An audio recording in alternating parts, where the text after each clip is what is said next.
not have to know David Bowie's music to enjoy this album. That is a very true statement from the music.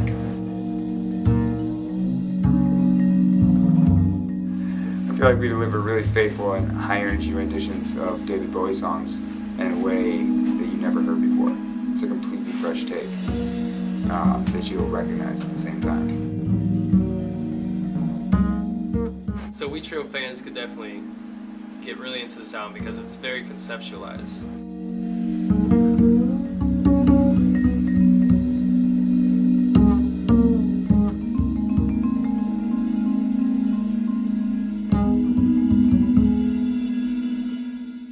It's always a challenge for jazz musicians to address the material of their time. And so, different musicians over different times have tried to address their contemporary surroundings in different ways. I feel like David Bowie, among pop artists, has continually changed himself. We call him a chameleon. Like the 20th century's most alluring chameleon, because he went from like folk to like straight up rock to glam to electronica and lots of things in between. He's one of these guys who continually readapted himself to the sounds of his time. James wanted to do a David Bowie tribute album because of his friend Cliff Hines. This is true. James wanted to do a whole big album of all Bowie tunes.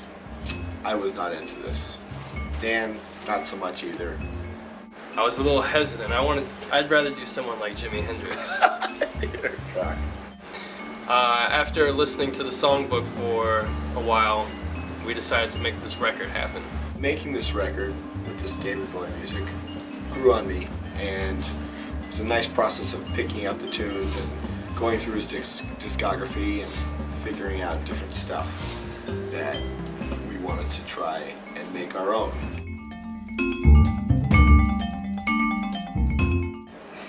My favorite song on this David Bowie album is probably Battle for Britain.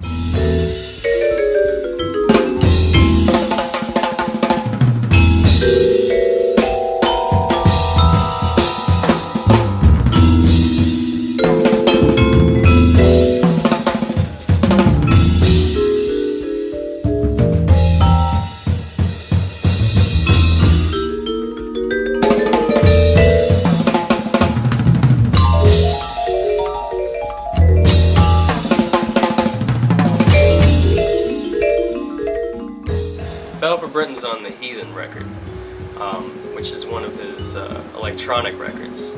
So taking a song that's so rooted in electronics and putting it for an acoustic vibes trio definitely brings new life to the song and brings a new fire and energy that you can only get from people as opposed to the sound of Computers. the computer. My favorite is Queen Bitch, because if you listen to the way he sings it, melodically it's kind of all over the place. So we decided to play the melody in the same way where he sings it. And it's not really the notes that he sings, but it's in the style of the energy of the song. That's great. And it changes tempos, and it changes, it's not in 8-bar phrases, it's just kind of all over the place. So I love Queen Bitch. I also love the name. Very nice name. Yeah.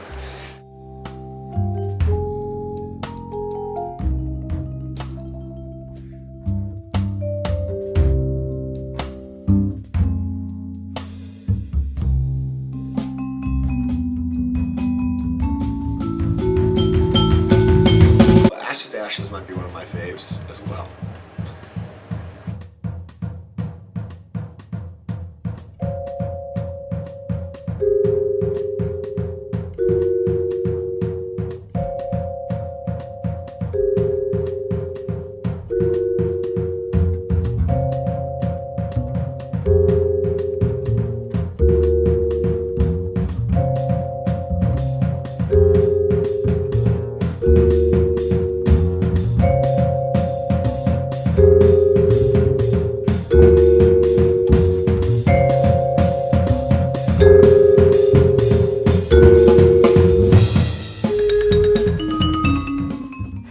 microphone playing of James Westfall on this album really displays James's all over the map taste and love of music. It's like James will listen to anything in the car. You never know what you get when you are at his house or when you're hanging out with him.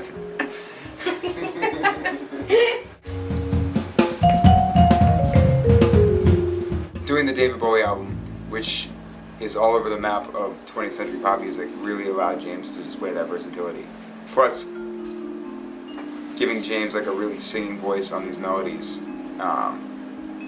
allowed James's personality and James's gift for energy and melody to come through. Yeah, you can't just throw any drummer on a project like this. You need a drummer that has equal experience in rock music as well as jazz music, and that can follow the music wherever it takes it. Jared Schoening is far from being your average conservative drummer, and because of that, he was able to make this project happen by rocking out and playing over the bar and making this energetic. Jared Schoening on this album brought a lot of professionalism and precision and Rambo-like energy and rambunctiousness to the project.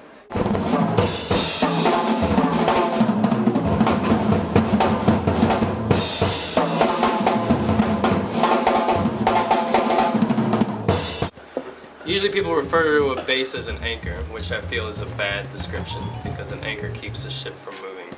But Dan actually is a trick anchor. He's an anchor, but he's made of fiberglass. So when they throw him overboard, the ship goes and it can move in all directions. Sometimes it can fly. And sometimes we just sit there and chill. Sometimes it moves to the side like this, which is impossible. But with an anchor like Dan Loomis, made of fiberglass, any and everything is possible.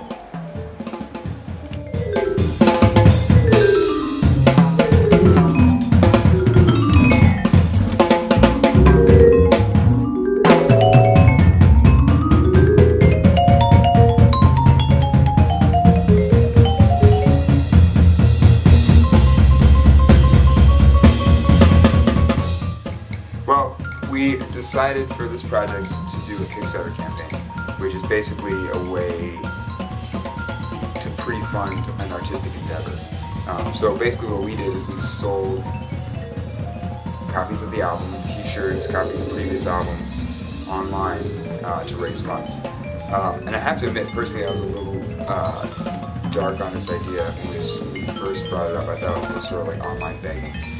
But as we did it more and more, I was really excited with the process just because it just connected us to a whole lot of fans that we didn't have, enabled them to buy the album up front, paying exactly what they would pay for it after it was made, and basically allowed us to make the album and allowed us to really connect to some people in a way that we wouldn't have before. We updated them on how the Kickstarter thing was going. We're going to continue to update them on how the album's coming.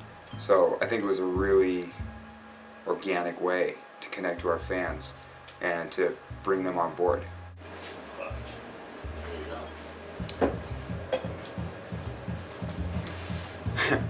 On this album we work with Michael Cisneros from start to finish. We did the tracking with Michael Cisneros, we did the mixing with Michael Cisneros, we're about to do the mastering with Michael Cisneros. Of course, this indicates that we have an enormous trust in the man we affectionately refer to as MPC. We worked with him on the post-production for our last album, Capital Diner Volume 2, Animal Style, and we're so pleased with it that we decided to go start to finish. Michael Cisneros has become the staple for contemporary jazz records coming out of Brooklyn.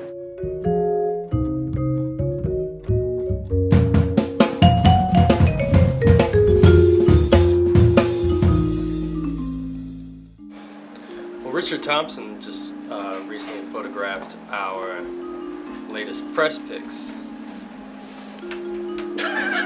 And he photographed the pictures on the album. And Liz did all this beautiful face makeup. And it was important for us to hire professionals for this project. You know? So we were very lucky to have them.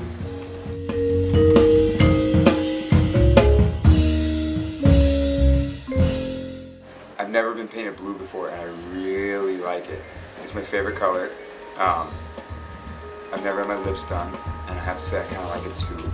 We're excited to sort of embody the Bowie glam image.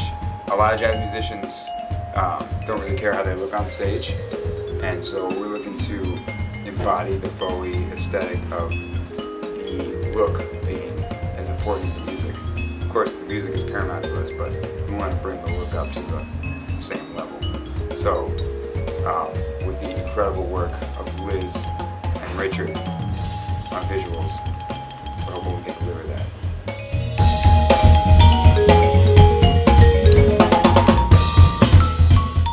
I got news for you, people. This rocks harder than David Bowie. Harder. Way harder. Harder. Do you know who I am? Rock. Oh! This is Jared Schoenig, the hardest working rock man in show business. Do you know who that is right there? James Westfall, the hardest working rocking vibraphonist after Roy Ayers. Do you know who that is over there getting face painted? Danny Lomez. The hardest working anchor bass player ever.